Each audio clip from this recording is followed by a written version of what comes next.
So I'd like to introduce you to Bill Arnold. First, my name is Mary Philpott, and I'm from the Berkshires. And Bill has a studio in Florence, Massachusetts. And it was March when it was a nasty day. COVID was in bloom, and it was just a regular another day, and I went out to get my Berkshire Eagle out in the box. And then I opened it up, or I saw something in the box that didn't quite come out. And lo and behold, I found this fabulous portfolio, and I just stopped. And I didn't look at the paper. I went through this in great detail, admiring every piece of work, and it just changed the whole tenor of the day. And so what a gift for the entire Berkshires, all of the Berkshire Eagle subscribers. And later, actually, in that same day, there were a group of us getting together to knit, actually, and many of us had received the Berkshire Eagle. So we all talked about what a great gift this was. And this is art for everyone, and it was such a gift to receive this. So thank you. And so I couldn't get to write to you quickly enough, but before I did, I wanted to make sure that I learned something about who you were and what you did. And the more I learned, the more I wanted to get to know you. So here I am. So thank you for letting me come to your studio. Fabulous. And it is really an honor. And there's so much to see here, and there's so much to talk about your work and the extent of your work and what you're doing now. So I'll let you start. Well, thank you. There's a whole bunch of reasons that one does creative work. One, because you're just obsessed, but to get the work out completes the work. You want to get it. It's not that, I don't know if you want other people to look at it or somebody to say something about it or something like that. It's almost as if when the work goes out, it has its own integrity. And then because it does, it's free. It goes out. It's itself. And it's absolutely essential for the artist to get the work out. Photography makes multiples.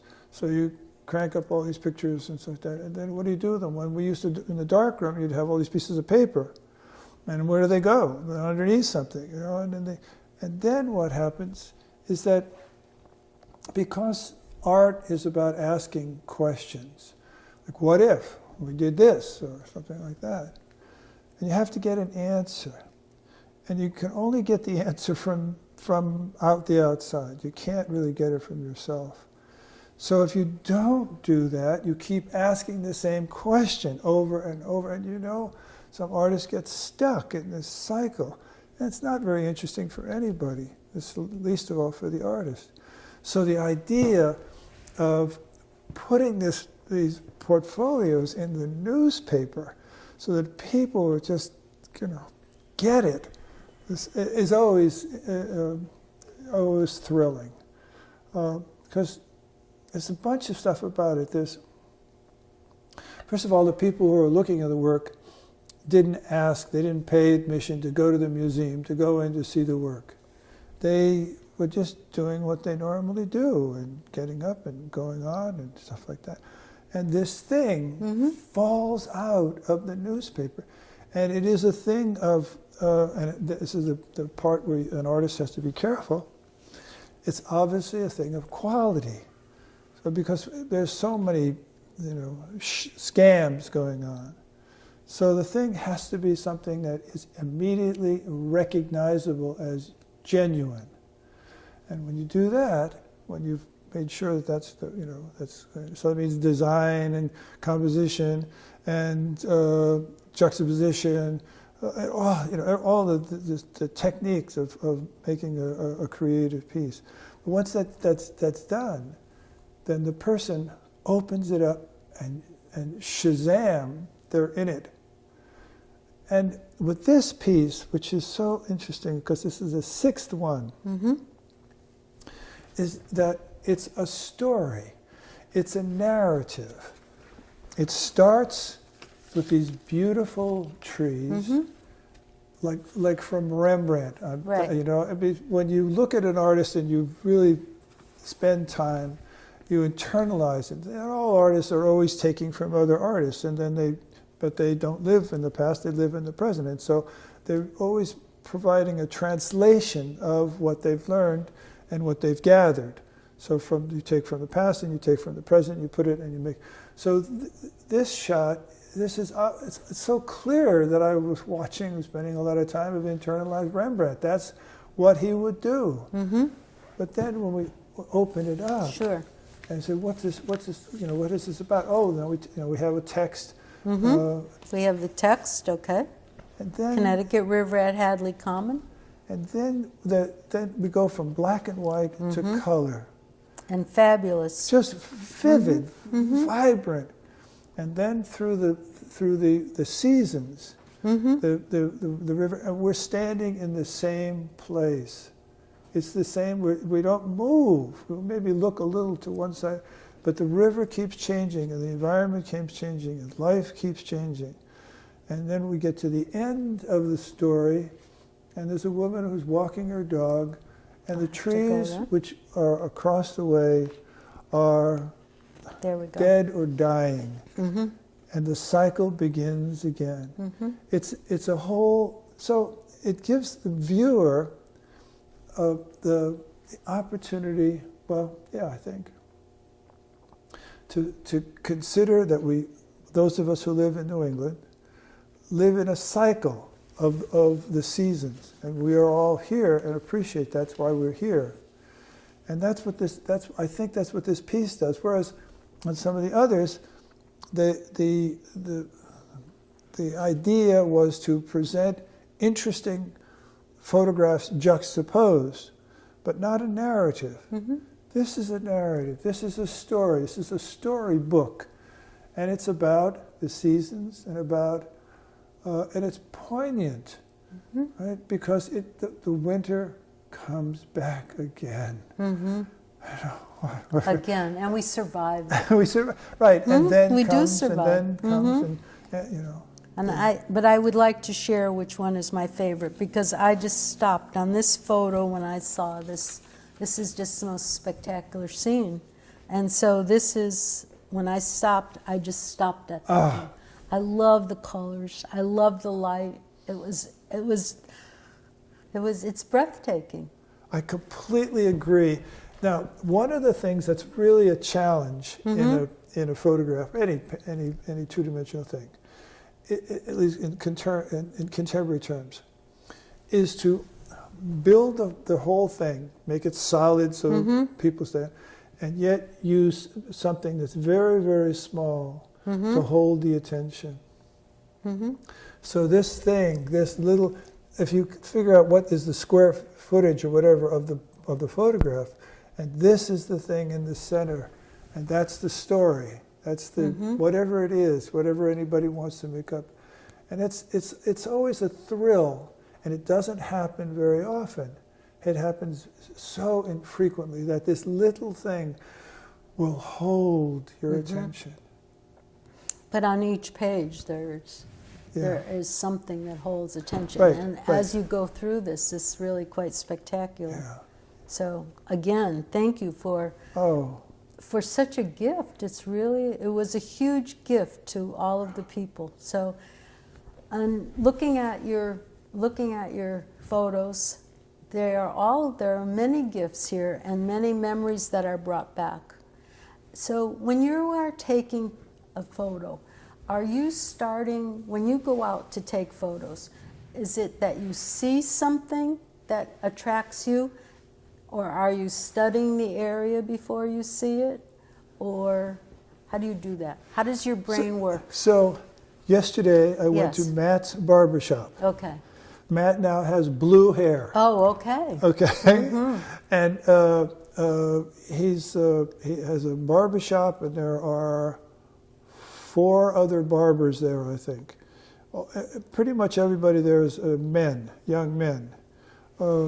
And I go there because he's an interesting guy. He gives me good haircuts. I've known him now for just a couple of years. So yesterday I was there to get my new cut, and I noticed there was a barber sitting a little ways, and he's doing something. So, and I always have the camera. So, as this answer to your question, I noticed something. Mm-hmm. So I made sure that everything was right, and then, you do it. You just push the button. So I think that at least for my training, I think the impulse to make a photograph, and I think that a lot of people have this same impulse. In fact, that might be the primary impulse to make a photograph. To make an analogy, you're driving at night with a friend. They're driving, you're in the passenger seat. And there's a shooting star. Mm-hmm. And you say, "Did you see that?" Mm-hmm. That's the impulse, I think. Mm-hmm. You push the button because you saw something. Something registered. Something, mm-hmm. something, whatever it is. Who knows? Mm-hmm. It's a child. It's it's the light. It's whatever it is. It's something. It's some connection, some impulse, something, and that's why photography, I think, is the art of the people, because it's available now. Mm-hmm. You don't have to be a painter. You can look at something. My mother used to say, she's no artist, but she could make a photograph. Mm-hmm. Right? And I think that's, and the desire for expression continues regardless of all the nonsense that goes on. People still want to be able to do it, to some, whatever that means. Mm-hmm. They want to create. That's right. Mm-hmm. They need to create. There's a huge need to create. People have a need to create. We have been preparing walls 36,000 years ago. Mm-hmm. There were people in France who prepared walls in a cave. Mm-hmm. They didn't just go in there and scratch, okay? Right. They got it so that they could paint on the wall. Mm-hmm. Now, so they painted, so somebody say, oh, there's religious, or it was, ritual. It's a ritual significance. Well, yeah, that's right. But one of the walls, there are a number of drawings that are very close together of the same animal. And you have to understand that they didn't have electric light. They didn't have steady light. Mm-hmm. They had flickering light. So if you look at this drawing by a flickering torch, it animates. Oh, interesting. It moves. Wow. Right? It's anime. Mm-hmm. 36,000. Mm. Why? Why? Because it was fun to do it. Because it seemed interesting. Because could you believe that?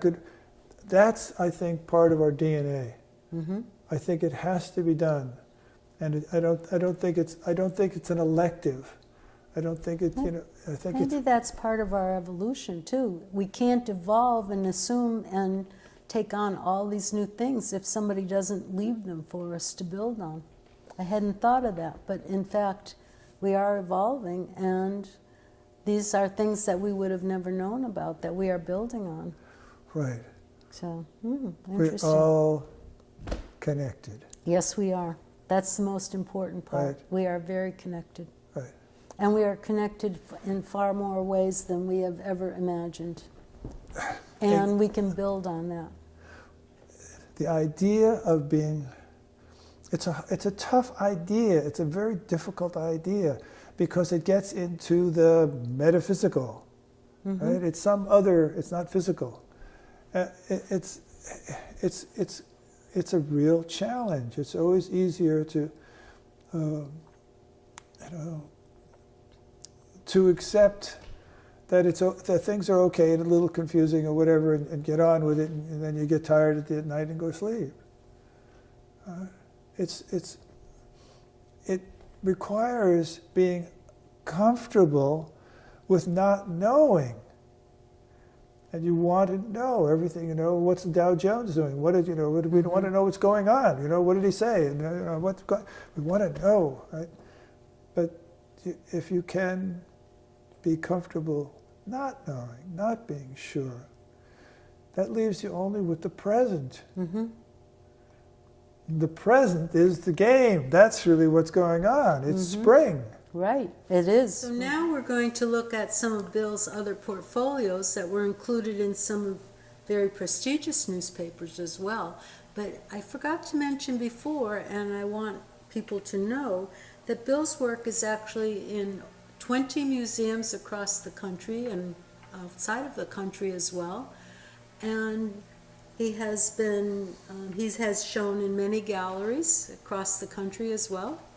And so now another sampling of the booklets, that the portfolios. And I think you have a statement. Would you like to, that you have? I do. I am and I do. Okay, fine. So, as we know from earlier in this tape, what brought us together is this. Right? This is a portfolio of photographs, an insert, which is inserted into the Berkshire Eagle on the March. What was it? March 18th. March 18th. Okay, and that has precipitated us all being together.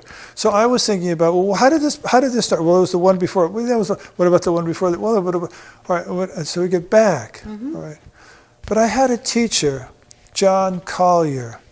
He was an FSA photographer along with Dorothea Lange. Wow. And what's the other? His name. Anyway, and he was a great teacher. He had all sorts of physical problems, so he really wanted to hear you. He really wanted to hear these little students, right, who knew everything. And we were all 20 years old or something. We knew everything. And he would come out with his microphone because he couldn't hear, and he'd stick the microphone in your face because he really wanted to know what you had to say, what you were thinking about. And one of the things he said is, you take a picture and you give it back. That was, I mean, it really caught me. So John Collier sort of set me on my way. In the 60s, I was working in San Francisco. I was going to school in San Francisco, and I had a job at the library in San Francisco on Van Ness. And I was a page. That is, my job was to take books that people brought in and put them back on the shelf. And I found in the library, in the ground floor, a machine that would reproduce the New York Times on microfiche. And microfiche is positive, and but if we push the button, it would come out negative. I thought if you put a negative, I did that. And then I perfected that machine. It was a business machine. I had to do all stuff, but I did all this stuff. And then I printed 1,000 photographs with friends in a house on Bardwell Street. And we put them on 40 buses in Boston, giving it back. And people would get off work and call, because we had an answering machine. And people would call and say, I just got off work. And I looked up and I saw your pictures. Oh. So that set me on my path. The machine enabled me to make 1,000 photographs and give them away.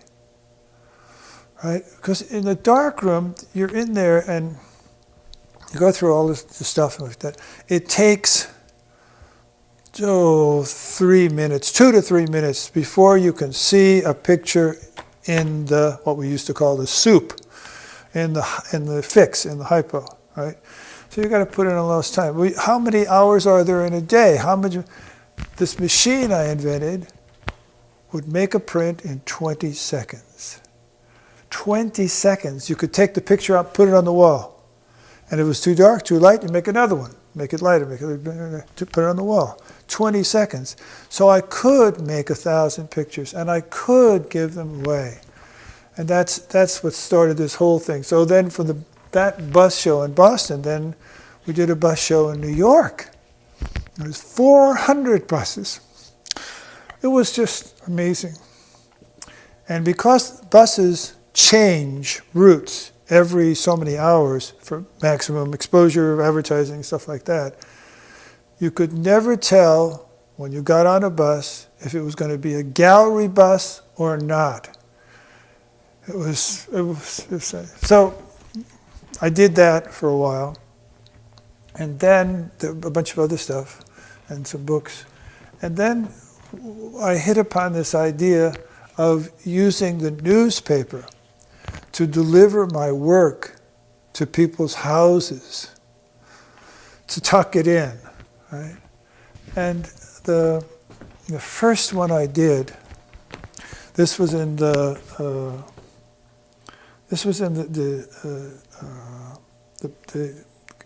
Gazette. I think it was the only place. Yeah, it was in the Gazette. And I don't know if you can see it, but when I was teaching at Hampshire, there was a railroad bridge, and it was all decayed and everything like that. And there was a cable from the railroad bridge. And I'd take the kids down and say, all right, we're going to rappel down the 30 feet to an island in the middle of the Connecticut River that nobody goes to because it's in the middle of the river. And there's 91 and 9 and airplanes and other stuff going on all the time, right? And we could go onto this island, deserted, virgin island, right? And wander around and photograph and look at stuff like that. Well, my friend and her dog could not go down the cable. So they swam across, and I'm on the bridge looking down. And that's how I got the shot. So to get a shot, to be present. So each one, when I started with this one, I didn't know, I had understood that there was such a thing as duotone, but I didn't know anything more than that. So each time I've learned more and more about how to do it. And it's always the same thing.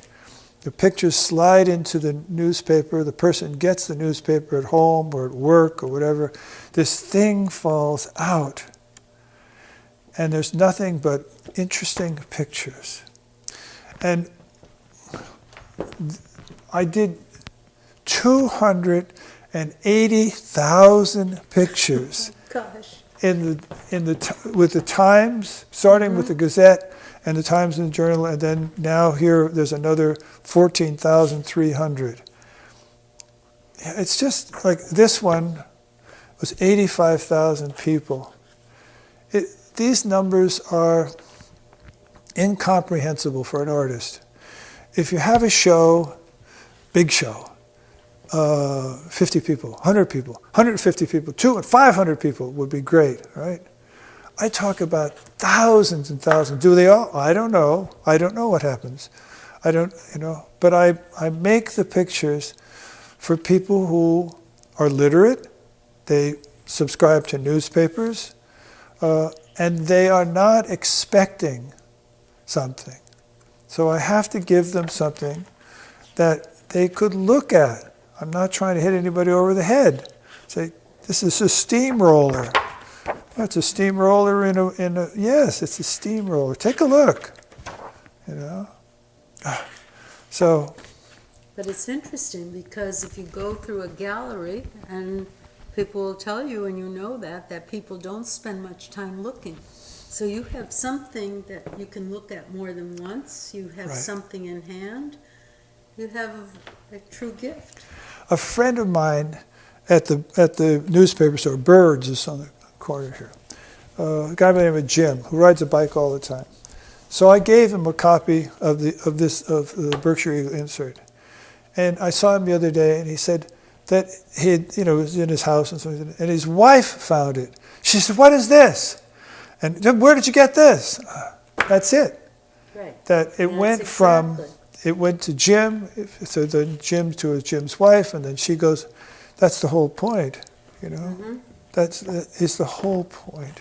That's what I like to do. And that's what I keep doing. There's a couple things.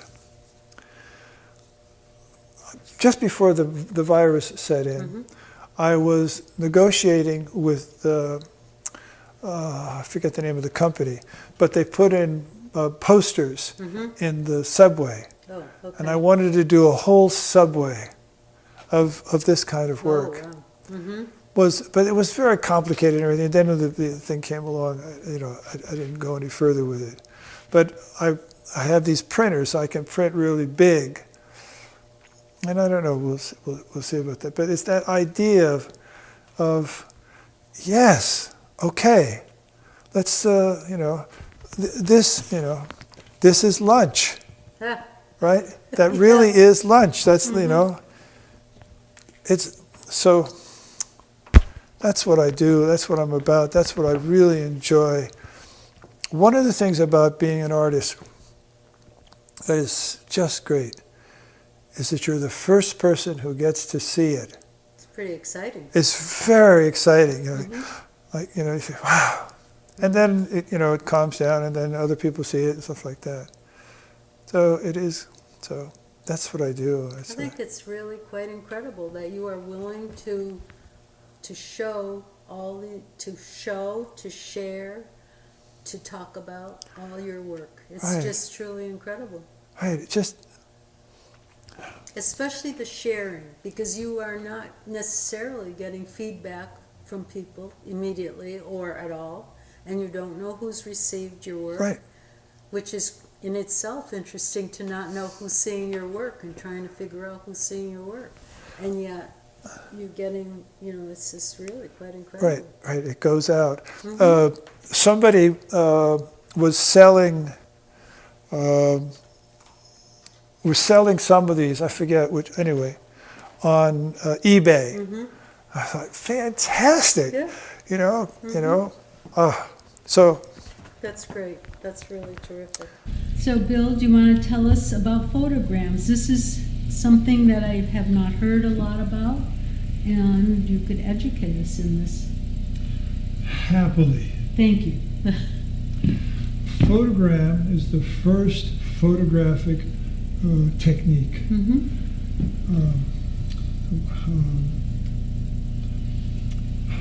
Photography starts with silver salts.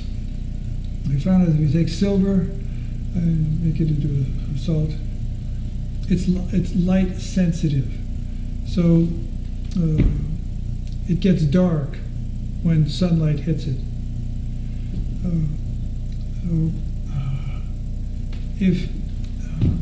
If you can affect it, then maybe you can do something with it.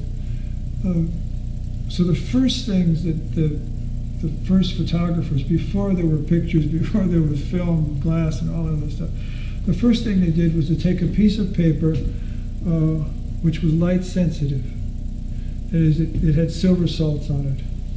And then they'd take something like a leaf and put it on top. And the sunlight would affect the paper. Now, wherever the sunlight hit the paper, it would go dark. And wherever the sunlight couldn't hit the paper, it'd stay white. And wherever the sunlight kind of worked its way around, it'd be gray. Black, white, and gray. You could have dimension. You could draw. The first photograms were drawings. First book on photography is called Pencil of Nature, Drawing with Photograms. This is, say, before film. And so it's a very interesting process, and you just said earlier, it's absolutely accurate. You don't know what you're going to get. The reason you don't is that when you take the piece of paper into the sunlight and you put the thing on it, when you move the thing, you can't get it back to us. Meanwhile, the sun is moving. The clouds come in. So you never can tell what you're going to get until you get what you get. So it's a thrilling way to work. So you have to, be sensitive or intuitive or playful or whatever. So this is a picture it's taken from Marston Hartley's painting of Mount Katahdin. And then we did it again. So So this is a negative of a photogram is a negative. This is a positive of that negative. What else we got here? This leads to an entirely different feeling to when you look at the Mount Right. Katahdin. Such a different feeling. It doesn't even look like a mountain any longer. It's lost that feeling. It's a whole different world. This is a manhole cover. Has a little notch so you can pick it up. Try that. But it's you said earlier, you don't know what you're going to get. And you have to be. That's what's so exciting about working with The photos. shading also gives it dimension. Which That's right. It's not a flat image No. any longer. No, So it's you not. get all kinds of. See, and photographs historically have been used in the last 50 years as graphic devices. So it's sharp lines, very careful. But this is not sharp. This is very soft. It's very round. It's so. I don't know. To me, it's a thrilling way to work. Well, that's pretty cool. Yeah. Yeah. Again, here's this little tiny thing that's holding the attention. And what is it? What do people see? Well, I worked on this way for about 3 years, and it was like being a painter in a storm. There's all these things were going on all the time. You could never tell. But like in this kind of a picture, it seems to me that this shows us that there is a life inside of inanimate things. That there's a vitality in everything. Which is an interesting concept. Right? This is a brick.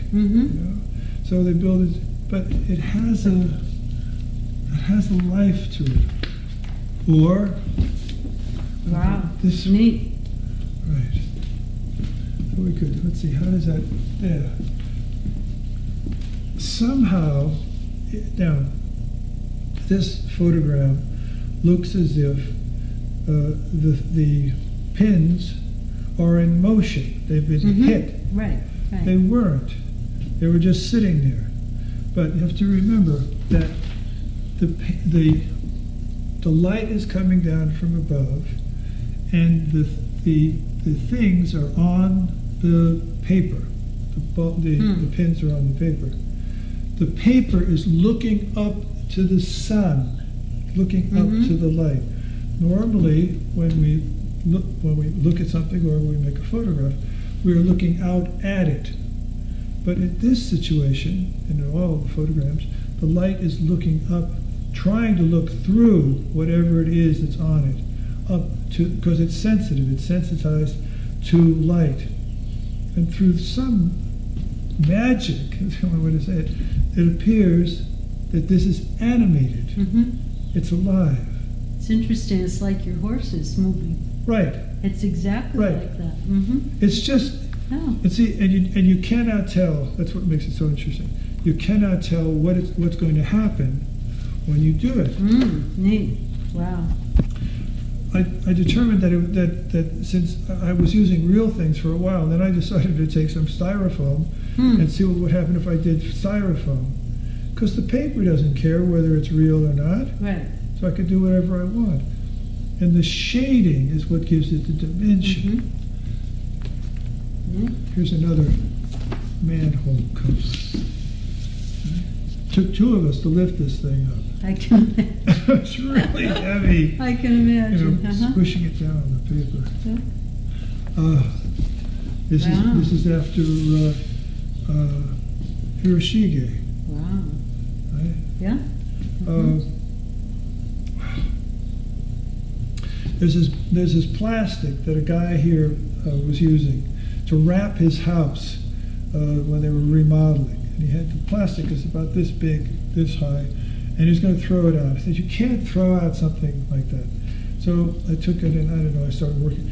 Turns out that if you have 8 layers of plastic on the photographic paper, it prints as white. If you have no, then it prints as black. If you have 4 to 6, I think you can get gray. So there it is, black, white, and gray. So now I was making a filter Out of this. out of this old plastic that you could just look through. And it, it was just a thrill to be able to do it. Here's another one of the same. This is a take from, I think it's Hiroshige. This is just, so the idea when I started doing this, I thought, I've really hit upon something. Well, can I do landscape? Yes, I could do landscape, so I just done landscape. And then could I do still lifes? I could do landscape, there's another landscape. If we have okay, how about a still life? Well, that's a still life. Yeah, it is. Right? Reflects your love of cars, I think. Yeah. Or And car. there was a time, this is a little dated, but when one could stand by a car in winter with a pair of jumper cables. And that meant I need a jump. Can you stop and give me a jump? Right? So everyone always had jumper cables in their cars. Neat. This is cotton. Oh, wow. The light goes through the cotton. This is sand.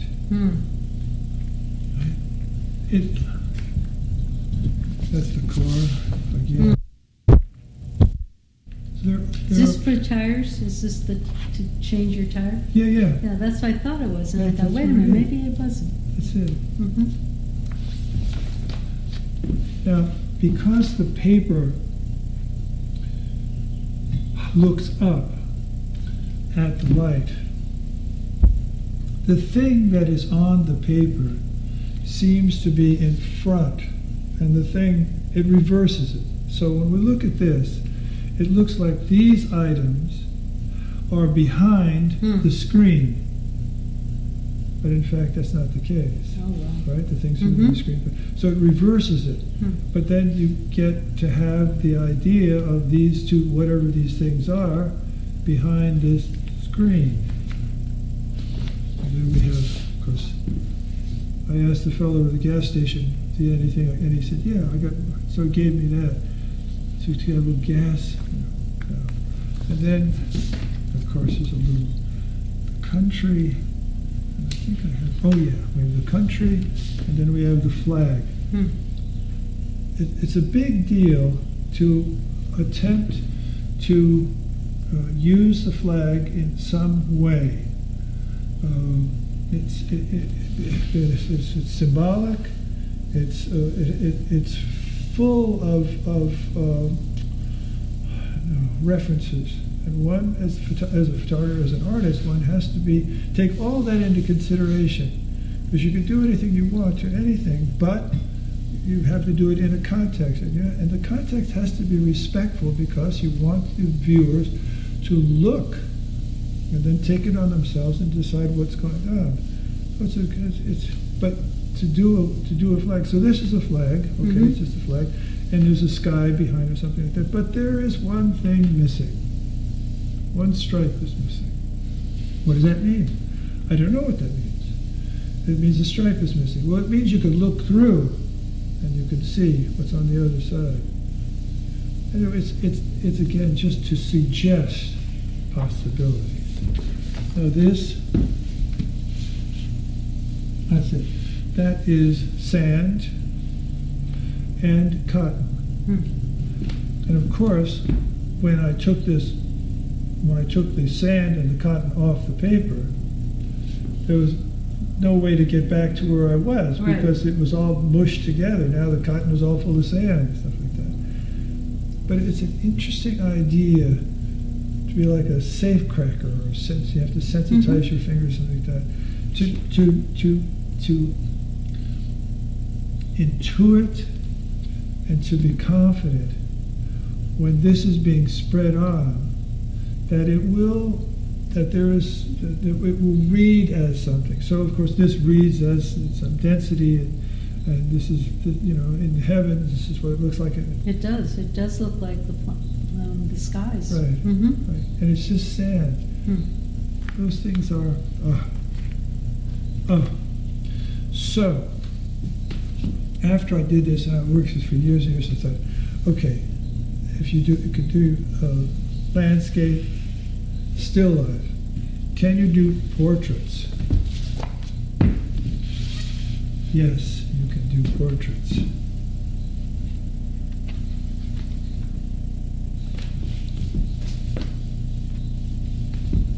And the portraits actually leave more to question about what it's all about than Right. in anything. Right.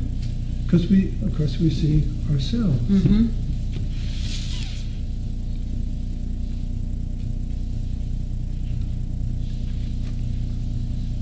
Ah, Oh, I himself. see somebody I know. Yeah.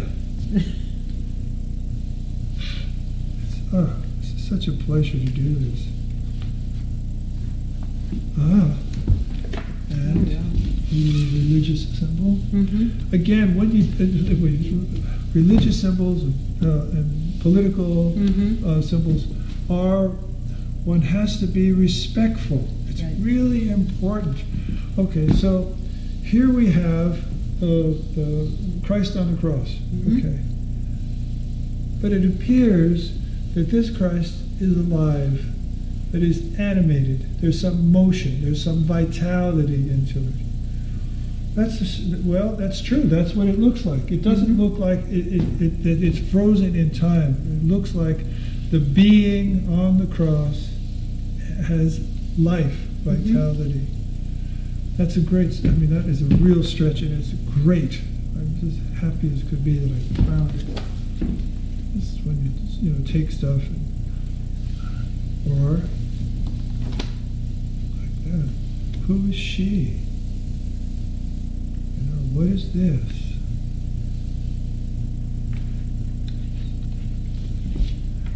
And then this is my friend. This is I don't know. I called it Bubble Man. Anyway, he obviously he's got something to say. It's clear. It's very important for him to say. And this is his thought bubble, and we know that. And in the middle of his thought bubble, there's nothing. A blank, yes. A black hole has gone into the middle. That happens in the middle of a thought bubble. I just think it's wonderful. I think that's. And I think it's very good. These are ball bearings. Oh, neat. And when ball bearings are put together, they have a kind of affinity for each other. Yeah. So they're doing this. This line around it is that gray stuff that you use to fill in the cracks in windows and The putty kind right, of. Yeah. right. So that could go all the way around, and so I could hold everything in, and then I like the message. I like the message up in the middle of all these thoughts, these little ball bearings that are rolling around. There's this black hole that develops. Me too. That's what It's I thought. called getting older, I think. Well, this one is not so pleasant. This is relentless, and it's okay. It's all, as my grandfather used to say, there's always room for one more at the table. Right. So, yes, you could bring in this relentless, demonic image. It's okay. It's okay. And then you can bring in these folks. And what is the relationship between those two? Or these two? Yeah. Who do they know and what do they? Yeah. This is oikos and polis. So polis is the Greek for the city-state, and oikos is the name for the family. So we have the male and the female. Whoops. We have polis and oikos. I read a lot of Greek stuff, and I really enjoy it. Now I've just finished 48 lectures on Egypt. Wow. Back, so at the end of that we get to Cleopatra. Mm-hmm. And Cleopatra, I mean, it's, anyway, throw it.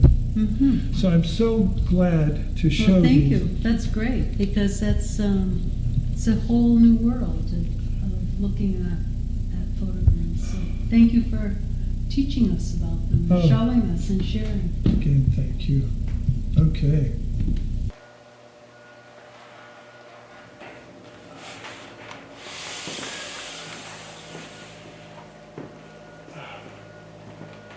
In this size, you really get to see the kids in the back. Absolutely, yeah, it's great. It's fabulous. And it's clear that that is the other side of the river. Mhm, That's the yeah. same, those are the same trees. Mm-hmm. And now it's this hot summer, memorable day. Mm-hmm. Is a picture like this says you're really, really smart. Because there's so much going on. Mm-hmm. And you can see it, experience it, relate to it, connect to it. I really thank you for Oh, everything. thank you. I